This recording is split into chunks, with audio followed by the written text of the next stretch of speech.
सियासत में यह नारा काफी प्रचलित है। अभी तो ये अंगड़ाई है, आगे बहुत लड़ाई है। जब कोई शुरुआत शानदार हो तो इस नारे का सहारा लिया जाता है, यह भी बताने के लिए कि जब तक मंजिल मिल न जाए संघर्ष जारी रहेगा। विदेश दौरे से प्रदेश लौटे सीएम भजनलाल भी इस बात को जानते ही होंगे। नमस्कार, आप देख रहे हैं पंचतंत्र, आपके साथ मैं हूं स्वप्निल। मिशन विदेश से निवेश कैसा रहा, इसका जवाब तो दिसंबर में सामने आ पाएगा, पर वही नहीं होगा जो आज तक होता रहा है। यह वो पायदान होगा जो सीएम और उनके दौरे का रिपोर्ट कार्ड होगा। इतिहास यह सिखाता है कि कौन सी गलतियां नहीं करनी है ताकि इतिहास रिपीट ना हो। सीएम भजनलाल ये जानते हैं और इसीलिए पहले ही साल में निवेश के मेले की तैयारी कर ली है। मैसेज अच्छा जाता है निवेशकों के बीच। ये दिखती है कि अभी आने वाले समय में लंबे वक्त तक यही सरकार रहेगी। किसी तरह का कोई डिफरेंशिएशन नहीं है, किसी तरह का कोई मनमुटाव नहीं है, झगड़ा नहीं है, तो शायद चीजें बेहतर रहे, तालमेल के साथ हों, ये मैसेज जाता है। और डबल इंजन की बात तो वैसे भी बीजेपी लगातार करती रही है। अब ऐसे में सवाल ये उठता है कि ऐसा मैसेज तो पहले भी गया है, पहले ही साल में सरकारों ने निवेश के मेले लगाए हैं, तो क्या डिफरेंट है इस बार? क्यों इस बार संदेश ज्यादा क्लियर है? कुछ तो बदला है जो नायक का हीरोज वेलकम हुआ, पर वो क्या है आज इसी पर चर्चा करेंगे। मेरे साथ जो गेस्ट पैनल जुड़ रहा है आपको इंट्रोड्यूस करवा देता हूं। मेरे साथ बीजेपी प्रवक्ता अटल खंडेलवाल हैं, पौरुष भारद्वाज कांग्रेस प्रवक्ता हैं, महेश शर्मा राष्ट्रीय कोषाध्यक्ष हैं विकी के, और बीके शर्मा बिजनेस एडिटर समाचार प्लस। आप सभी का स्वागत है समाचार प्लस पर। मैं बीके भाई आपसे शुरुआत कर रहा हूं। क्या डिफरेंट है? मतलब देखिए और भी मेले लगे हैं, पर इस तरह से वेलकम हो तो कुछ तो इनसाइड मैसेज गया ही होगा। देखिए सोनल, मैं इसमें एक बात बता दूं कि सबसे बड़ा पॉजिटिव जो साइन आपको नज़र आ रहा है वो ये है कि पूरे 4 साल, या मैं कहूँगा कि लगभग 4.25 साल हैं। अक्टूबर नवंबर में चुनाव होते हैं हमारे पास यहाँ राजस्थान में, तो पूरे 4 साल है अपनी पॉलिसीज़ को और जो कमिटमेंट इन्वेस्टर के साथ सरकार कर रही है MOUs के माध्यम से और इन्वेस्ट समिट के माध्यम से, तो उनको पूरा करने के लिए और इन्वेस्टर्स के साथ में एक टेबल टॉक करना और उसके बाद उस MOU को धरातल पर लाना, ये एक बड़ी मुहिम है, बड़ा चैलेंज है। लेकिन ये पहले भी तो हुआ है, गहलोत राज में भी एक बार ऐसा हुआ है ना भी, कि जब पहले ही साल में इन्वेस्टमेंट के लिए इसी तरह के मेले को हमने देखा था, लेकिन तब कुछ फ्रूटफुल निकल कर तो आया नहीं। कुछ प्रवासी सम्मेलन हुआ था, लेकिन वो यही हुआ। उसमें मुझे याद है एक बार वो लक्ष्मी निवास मित्तल हैं, उनसे भी बात हुई, तो उन्होंने ये कहा था कि भाई मुझे आप इंडस्ट्रियल इन्वेस्टमेंट के लिए बात कर रहे हैं तो मुझे कुछ, मेरी जो टीम आपको बताएगी कि क्या क्या हमको चाहिए, वो आपको करना पड़ेगा। बाकी मुझसे आप हॉस्पिटल में कोई रूम बनवाना है, कोई मशीन लेनी है, स्कूल कॉलेज में कुछ उसमें कोई कमरा बनवाना है, तो वो मैं आपको अब मेरे लेवल पे कर सकता हूँ। लेकिन इंडस्ट्री में तो हम नफा नुकसान सोचकर देखकर तभी इन्वेस्टमेंट करेंगे, तो वो उसमें फिर सरकार उनको वो जवाब नहीं दे पाई कि आखिर हम इंडस्ट्रीज को क्या दे सकते हैं। तो ये एक बड़ी चुनौती होती है। MOU करना अलग बात होती है, लेकिन MOU के बाद में जब इंडस्ट्री के लोग ये देखते हैं कि दूसरे राज्यों में उनको लैंड कॉस्ट कितनी है, उनके पावर की कॉस्ट उनकी कितनी है, NOCs में और दूसरे जो टैक्स है उनमें बेनिफिट्स कितने हैं, सरकार की ओर से सब्सिडी अनुदान कितना मिल रहा है, वो सब चीज़ों को जब वो कैलकुलेट करते हैं, अपना इन्वेस्टमेंट करते हैं, तो उनको लगता है कि राजस्थान की बजाय मुझे ज़्यादा फायदा गुजरात में है, या मुझे MP में है, या महाराष्ट्र में है, तो जहां उनको मुनाफा होता है, व्यापार मुनाफे पर चलता है। तो जहां आपने जब अभी के जब आपने बात की एश्योरेंस की, एश्योरेंस या तो ब्रांड देख के होता है या डिलीवरी देखकर होता है। मैं अटल जी आपसे मेरा ये सवाल है, राजे एक ब्रांड थी, गहलोत एक ब्रांड थे, और वो अपने चेहरे के साथ एक एश्योरेंस लेवल अपनी अपनी कैरेक्टर के हिसाब से, अपने अपने नेचर के हिसाब से लेकर आते थे। भजनलाल शर्मा अभी सबके लिए नए हैं, एश्योरेंस लेवल पर वो ब्रांड नहीं है अभी। आप ऐसे समझिए कि जब कोई व्यक्ति नया होता है ना, तो वो व्यक्ति में संभावनाएं भी बहुत सारी होती हैं। जो ऑलरेडी इस्टेब्लिश्ड हैं उनका क्लैरिटी होती है कि उनसे संभावनाएं कितनी हैं, बट नए व्यक्ति में उम्मीदें बहुत ज़्यादा होती हैं। वो पता नहीं किस तरीके से कोई चीज़ को इम्प्लीमेंट बहुत शानदार कर सकता है, और अब की बार जो दिख रहा ये है तो आज के assumption टाइम, है, ये assumption है, इसको back करने के लिए क्या देखिए है? सर, आज के इसका आप आज का ही देख लीजिए। आज एक देखिए 3-4 चीजों को आप एक साथ देखिए। पहला एश्योरेंस, राजस्थान का जो अर्थव्यवस्था है उसको 350 बिलियन डॉलर का उन्होंने विश्वास दिलाया कि भजन लाल जी ने। पहला हम बनाएंगे। एक देखिए। हाँ, आप हाँ, देखिए। दूसरा टाइमलाइन देखिए कि पहले ही साल में निवेशकों को आमंत्रण करना और उसके साथ जाना। और तीसरा, आज जब वो आए हैं तो उनकी पूरी टीम वर्क की तरह दिखा होगा और पूरी टीम ने स्वागत किया। उसमें ये नहीं था कि पिछली सरकार की तरह वो 4 साल तक गहलोत पायलट की लड़ाई में ही सलट गए। नहीं, लेकिन हम लोग सब एक साथ लगे हुए हैं। टारगेट यानी लक्ष्य और विजन, ये अब देखिए, दो चौथा- सेकंड सुनिए। लक्ष्य और विजन अपने आप में एश्योरेंस के लिए काफी नहीं होते। आपको ठोस ये भी बताना पड़ता है कि हमारे पास ये है, हम ये कर देंगे, हमारे पास ये हम ये कर देंगे, और इस कारण हम उस लक्ष्य तक या उस विजन तक पहुंचने की बात कर रहे हैं। हमारे पास अभी कुछ नहीं है, हमारे पास अभी कुछ नहीं है। मैं ये कह रहा हूं। कुछ कैसे नहीं है? क्या है? 7-1.5 महीने के अरे आप ही अंदर कह रहे हैं सरकारी खजाना सर, खाली 1.5 है। महीने में 7 लाख के तो एमओयू हो चुके ठीक हैं और है। अभी तो बहुत टाइम है। अभी आप देखिए ये जो जाकर आए हैं ना वहां पर जापान 7 और लाख दक्षिण करोड़। कोरिया, 7 लाख 7 लाख करोड़ करोड़ के के, अभी हाँ। हो चुके हैं, है ना। मुंबई के अंदर जो 4.5 लाख करोड़ और बाकी अभी टोटल इतना तो और अभी तो हो दिल्ली में चुका भी है। होना है, दिल्ली में हाँ, रोड शो होना दिल्ली है। होना है। बाहर राज्यवर्धन सिंह जी जा रही हैं, दिया कुमारी जी जा रही हैं, उप मुख्यमंत्री जी जा रही हैं, ये जाकर आए हैं। हमारा देखिए, लेकिन एमओयू तो हमने पहले भी देखे ना, बिल्कुल, उसी पर हम हाँ, एक्साइटेड हो जाए, ऐसा तो हो नहीं सकता। एमओयू तो हमने हजारों देखे हैं, करोड़ों देखे हैं। नहीं, उसके लिए सभी विभागों को 22 नीतियां बनाई जा रही है यहाँ। अच्छा। वो एमएसएमई को लेकर देख लीजिए, भले आप टूरिज्म को लेकर के देख लीजिए, ऊर्जा क्षेत्र को लेकर के देख लीजिए, पेट्रोलियम नहीं, पर की वो देख लीजिए। नीतियां भी जब आएंगी ये तब हम उसका सारी एनालिसिस नीतियां, कर पाएंगे जो ना। आप कह अभी रहे हो तो ना कि जमीन लैंड नहीं, कॉस्ट, 22 नीतियां जब आएंगी तभी तो उसका एनालिसिस होगा। अभी तो हम ग्राउंड जीरो पर ही हैं। सर तो देखिए, ऐसा नहीं इंटरफेस बना दिया आपने जो कि जिसमें मानव हस्तक्षेप कम हो। वो क्या है कि आप एमओयू ऑनलाइन अप्लाई कीजिए और अपनी शर्तें रखिए और वो इंटरफेस सबको दिखता रहेगा। उसके लिए इन्होंने, आपने खुद ने देखा भी ट्रांसफर के अंदर उद्योग मंत्रालय के ठीक अंदर है, ठीक है। 7 से 10 आईएएस को ठीक केवल है। इसी काम के लिए, 25 आईएएस आप इंटरनेशनल हर एक देश को देखेंगे, स्टेट्स को देखेंगे। इस तरीके से कभी नहीं चला होगा, मैं आपको अश्योर कर रहा हूं। नहीं, ये कुछ ऐसा लग रहा है कि हम अपना खुद का भी एक विशेष राजदूत बनाने वाले हैं। किसी न किसी आईएएस अधिकारी को हम अपना विशेष राजदूत बनाने वाले हैं। अगर ये कंडीशन बनती है तो ये तो वेलकम स्टेप होगा। पौरुष भारद्वाज को मैं स्क्रीन पर ले रहा हूं। देखिए, डिफरेंट तो है, चेहरा भी नया है, पर्सनैलिटी भी नई है, मेहनत भी करते दिख रहे हैं। जिस तरीके से मेहनत कर रहे हैं, लगता तो ऐसा ही है कि लंबी रेस के घोड़े हैं, और लंबी रेस के घोड़े ही अल्टीमेटली महाभारत के युद्ध में कमाल दिखाकर जाते हैं। पौरुष भाई, तो कांग्रेस को कहां पर शंका है?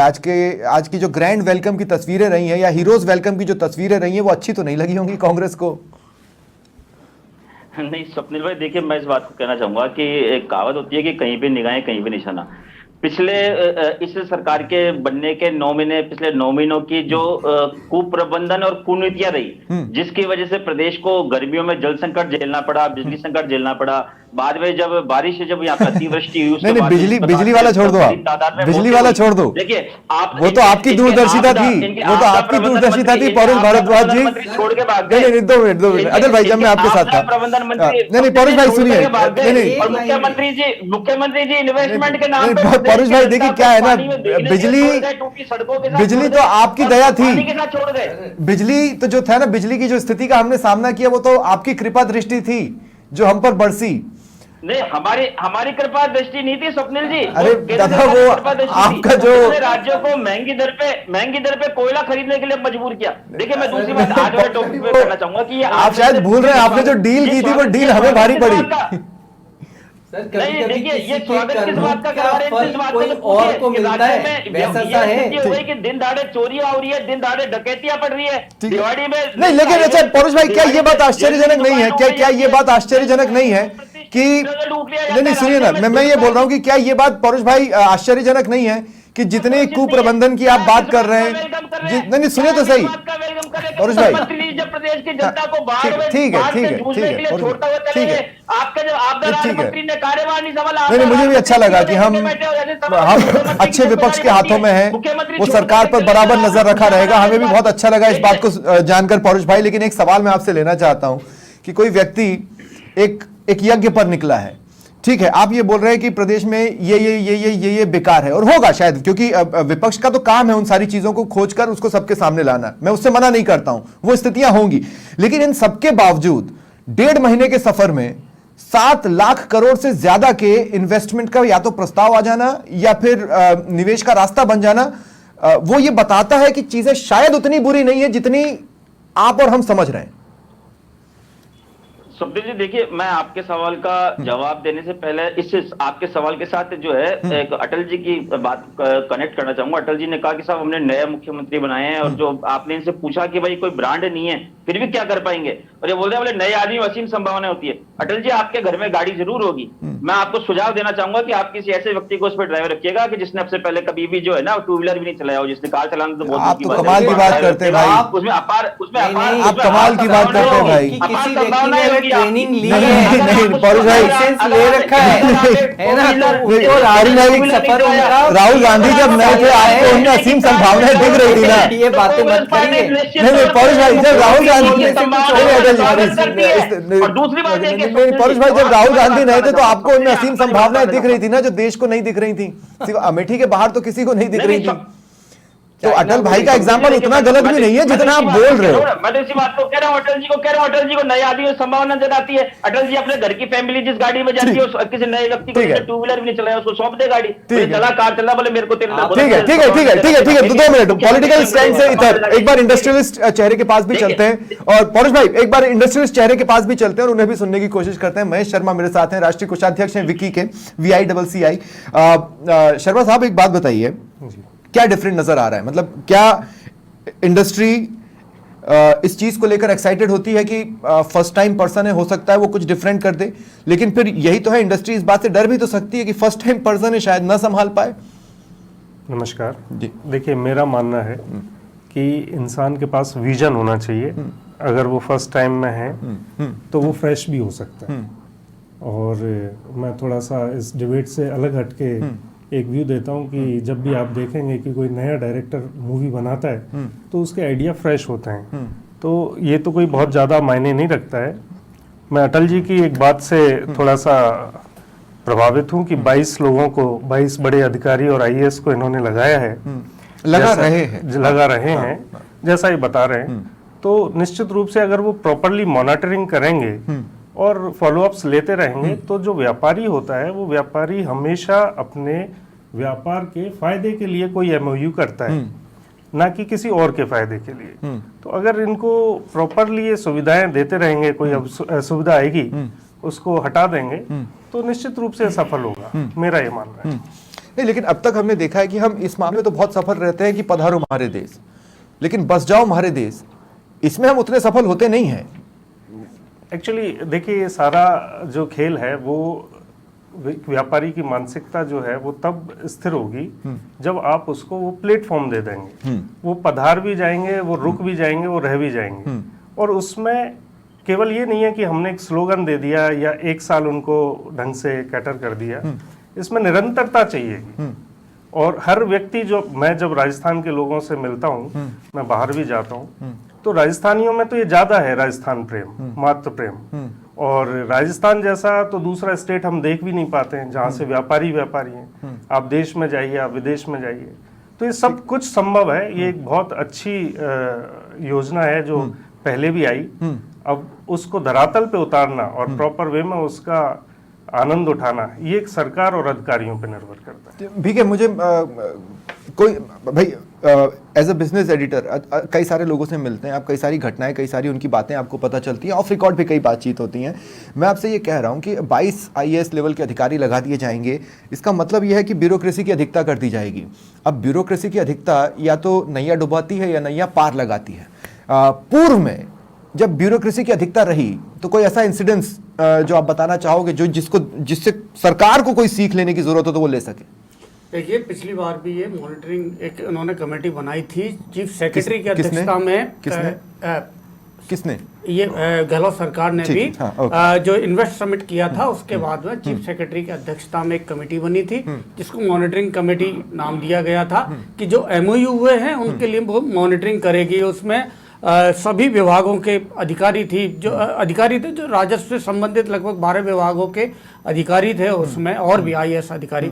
लेकिन बात यह है कि जब आपने एमओयू किया और जब आए थे वो इन्वेस्टर्स से बात करने में, मैंने बहुत सारे इंडस्ट्री के लोगों को उद्योग भवन में चक्कर काटते हुए देखा था कि यार आज हमको आना था, मिलना था, हमारे पास रिको एमडी लेकिन यहाँ पर है नहीं अभी, तो वो चक्कर काटते हुए और टाइम नहीं दे रहे हैं। तो बाद में उनको ये जो मॉनिटरिंग आप कमेटी बना दो, कमेटी की मीटिंग ना हो और मीटिंग प्रॉपरली होने के बाद में वो मीटिंग इम्प्लीमेंट करें। या तो वो कॉलेज वाला इंसिडेंट आप शेयर करो यहाँ पर हमारे साथ, अपने दर्शकों के साथ, जो आज आप दोपहर में मेरे से बोल रहे थे, या फिर अब वो ये मामला मैं उनके लिए कहना चाहूंगा जो भारद्वाज जी हमारे साथ जुड़े हुए हैं कि ऐसे हमारे मित्र हैं जिनके पास ये मैसेज आया कि आपको एमओयू करना है, और उन्होंने कहा भाई एमओयू किस बात का। उनकी तो फैक्ट्री का एक पार्ट काम करना उन्होंने शुरू भी कर दिया था। उन्होंने फैक्ट्री, उसका प्रोडक्शन चल रहा था एक पार्ट में, जैसे आपने देखा एक बड़ा इन्वेस्टमेंट होता है तो वो 20% 30% इन्वेस्टमेंट करके प्रोडक्शन चालू कर देते हैं, धीरे धीरे कैपेसिटी बढ़ाते रहते हैं। तो उन्होंने कहा नहीं कोई बात नहीं, इसमें ना तो उनकी फैक्ट्री में मैं जानता हूं उन्होंने लैंड ली मार्केट रेट पर, सारी मशीनें उन्होंने इंपोर्ट की अपने दम पर, उन्होंने कोई सरकार से सहायता नहीं, लेकिन उनके पास सरकार की तरफ से, रिको की तरफ से मैसेज आया कि आपको एमओयू करना है। उन्होंने कहा सरकार के प्रस्ताव को कौन मना कर सकता है। उन्होंने कहा ठीक है एमओयू कर लिया, वीआईपी टिकट मिलेंगे, आप इन्वेस्ट समिट में घूमेंगे, वीआईपी रो में आप बैठेंगे सामने। और बदले में उन्हें क्या मिला? तो बदले में उन्हें कुछ नहीं, उनको चाहिए भी, उनको क्योंकि वो चाहिए था तो आप उनको कुछ पहले देते, जब उनको लैंड लेनी थी उनको या मशीनें इंपोर्ट करनी थी, प्लांट बनाना था, तो ऐसा सरकार की ऐसी किसी योजना का उन्होंने लाभ नहीं लिया और जो इन्वेस्टमेंट कर चुके उसका एमओयू किया। इसीलिए ये एमओयू फेल होते हैं कि अधिकारी केवल अपने नंबर बढ़ाने के लिए और कागजों पर एमओयू कर लेते हैं और इन्वेस्टमेंट। तो पौरुष भाई मुझे एक बात बताइए, उसके बाद मैं अटल खंडेलवाल के पास जाऊंगा। पौरुष भाई मुझे एक बात बताइए कि जब एक बार बीजेपी से कहा बल्लेबाजी करो, दूसरी बार कांग्रेस से कहा बल्लेबाजी करो, संभावनाएं तो आप लोगों में शतक मारने की थी, लेकिन अगर आप 10-10 रन बनाकर आउट हो गए तो इसमें गलती किसकी थी? मतलब आप खुद सोचिए ना, आपके टाइम पर जो एमओयू, हम किसी दिन कोई एक आदमी तो आएगा ना जो ढंग के एमओयू करके प्रदेश में निवेश ला पाए।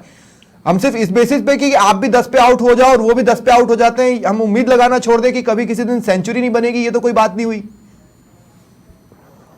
स्वप्निल जी देखिए, मैं इस बात को कहना चाहूंगा कि पार्टी कोई सी भी हो, चाहे कांग्रेस हो या बीजेपी हो या सरकार कोई सी भी पार्टी की हो, उसकी हमेशा अपेक्षा रहती है कि उसके राज्य में और उसकी चाहे वो विपक्ष में हो चाहे वो सत्ताधारी पार्टी हो, कि उनके राज्य के अंदर जो है वो अधिक से अधिक आर्थिक उन्नति करे, वो आगे बढ़े। परंतु देखिए आप जो मुझसे बात पूछ रहे हैं इसमें आपने डिबेट की शुरुआत में एक बात की थी कि इतिहास इसलिए होता है कि हम उसको पढ़ें और उसे सबक लें कि पहले वालों में क्या कमी रह गई, कि जो कमी है वो हमें नहीं करनी। तो हमारी आपत्ति इसी बात की है कि मुख्यमंत्री जी जो अपनी पर्ची, मुख्यमंत्री वाला जो टैग हटवाने के लिए इधर से उधर भाग रहे हैं, उधर से इधर भाग रहे हैं, अगर ये वास्तव में राज्य में निवेश लाने के लिए अगर इनकी मंशा थी, इनकी चिंता थी, तो इनको पहले जो हम लोगों ने जो इन्वेस्ट समिट आयोजित की थी या फिर जो प्रवासी सम्मेलन आयोजित किया, उनमें से कई लोग लौट गए। पौरुष भाई प्रॉब्लम क्या है कि उनमें से कई लोग लौट गए, सफल हुआ नहीं एक्चुअली उनमें से कई लोग लौट गए, वो अनुत्साहित हो गए कि हमें नहीं करना, यहाँ पर हमें नहीं मिल रहा, हमें सरकार ने जो वादा किया वो हम तक पहुंच ही नहीं रहा है।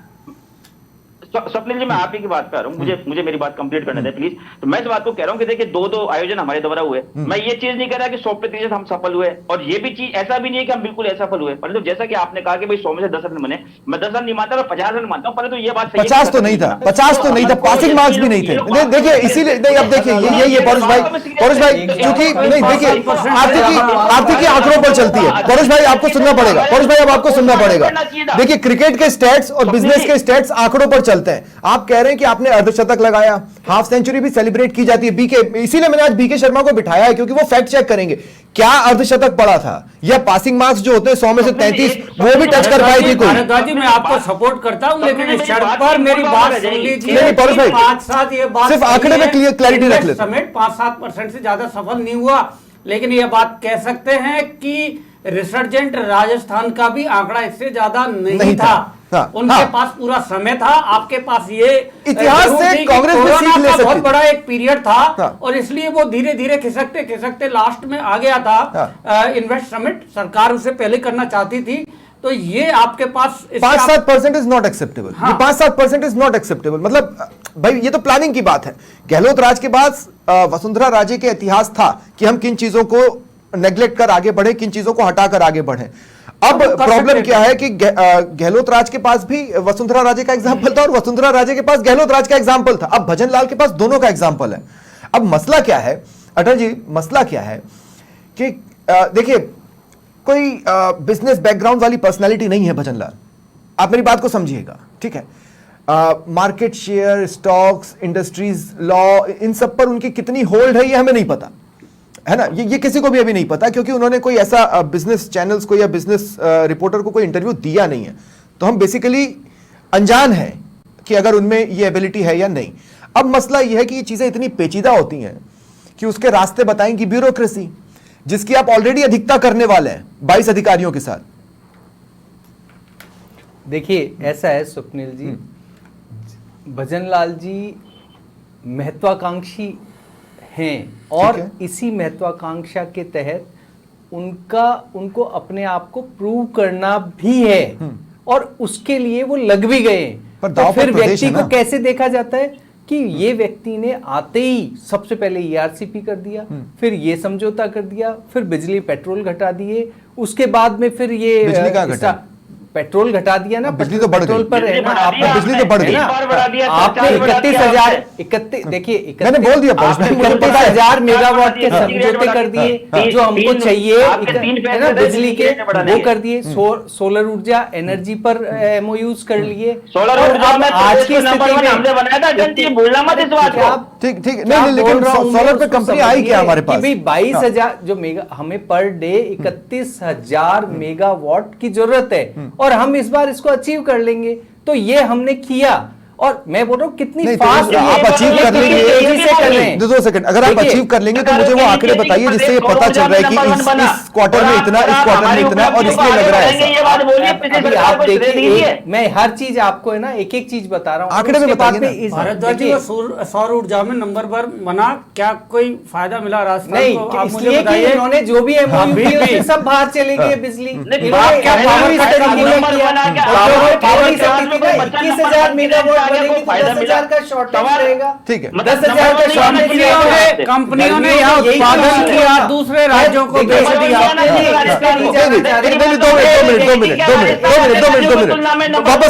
वापस हम उस पर आ रहे हैं। मैं आप ही के पास परेश भाई, मैं आपको रोक रहा हूँ। परेश भाई 2 मिनट परेश भाई, एक इंपॉर्टेंट सवाल है, वो मेरे को ले लेने दीजिए। अटल जी मेरी बात सुनिए। आपने ये बताया कि हमने एक ये टारगेट सेट किया था जो हम बहुत जल्द अचीव करने वाले हैं।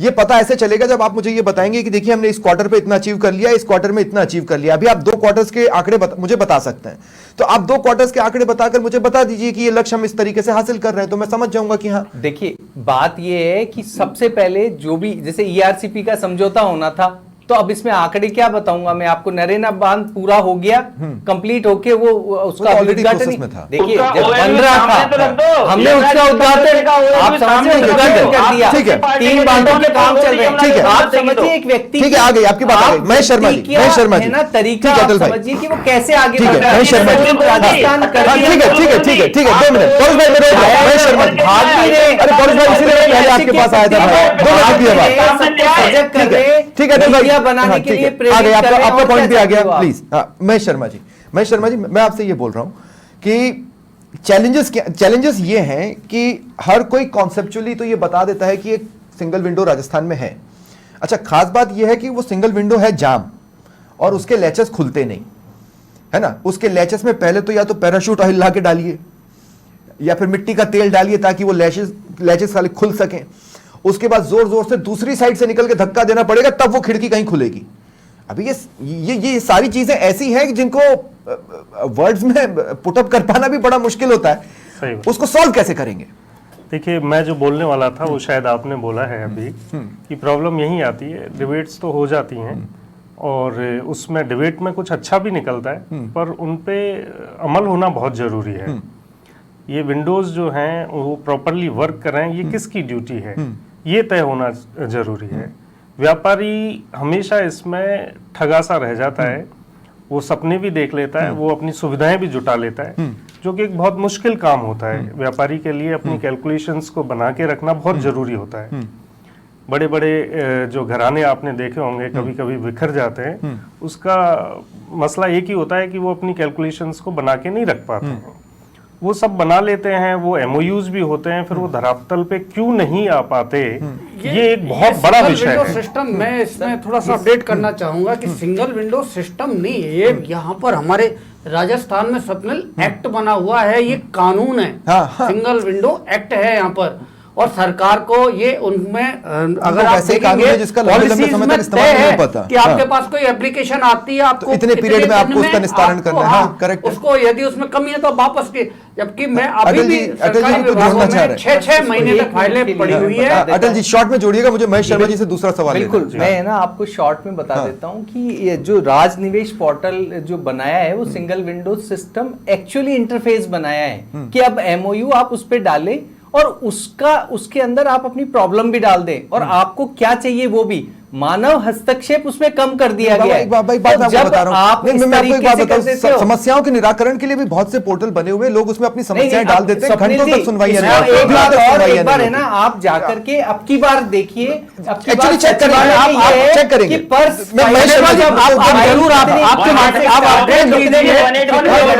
दो मिनट, मेरा आखिरी सवाल है पौरुष भाई, महेश शर्मा जी, मैं आपसे एक कह रहा हूं, मैं 3 फील्ड्स देखता हूं, एक में देखता हूं डोमेस्टिक, एक में देखता हूं नेशनल, एक में देखता हूं इंटरनेशनल। ठीक है, इंटरनेशनल से भी सीएम लौटे हैं।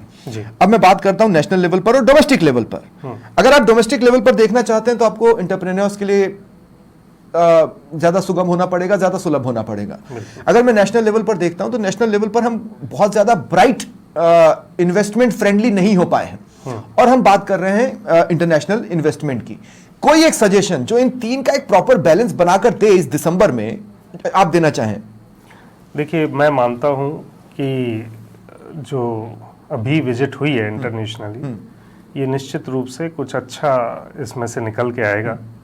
और जैसा हमारे मित्र अटल जी बता रहे हैं कि अभी इस बार देखने को मिलेगा कि हमें उस तरह के फेलियर्स नहीं मिलेंगे सिंगल विंडो में भी। और जो 22 अधिकारी जो बहुत सीनियर होते हैं, मैं कहता हूँ अगर इतनी बड़ी मशीनरी अगर हम यूज कर रहे हैं और उसके बाद भी हम अगर फेल हो जाते हैं तो सरकार को वाकई सोचना पड़ेगा कि क्यों फेल हुए। ठीक है, क्योंकि अगर सरकारी मशीनरी उपयोग में आ रही है तो हर एक की जिम्मेदारी होती है, जवाबदारी होती है। उन जवाबदारियों को अगर ले लिया जाए तो स्वप्निल जी, मेरा मानना है कि ये सक्सेस हो जाएगा। सजेशन आपका बिहेवियरल है, मैं मोटे तौर पर। ठीक है, मैं लास्ट में सिर्फ इतना कहना चाह रहा हूं कि हीरोज वेलकम तो हो गया, इसमें कोई दौराई नहीं है, लेकिन आपको अपने आप को हीरो साबित करने के लिए दिसंबर में चमकना होगा, और उसके बाद अगले चुनावों से पहले उसकी चमक बिखेरनी होगी। तब यह समझ में आएगा कि आज जो हीरोज वेलकम हुआ है वो दरअसल कम हीरो का ही हुआ है। बहुत बहुत शुक्रिया आप सभी का मेरे साथ जुड़ने के लिए। फिलहाल इतना ही, नमस्कार।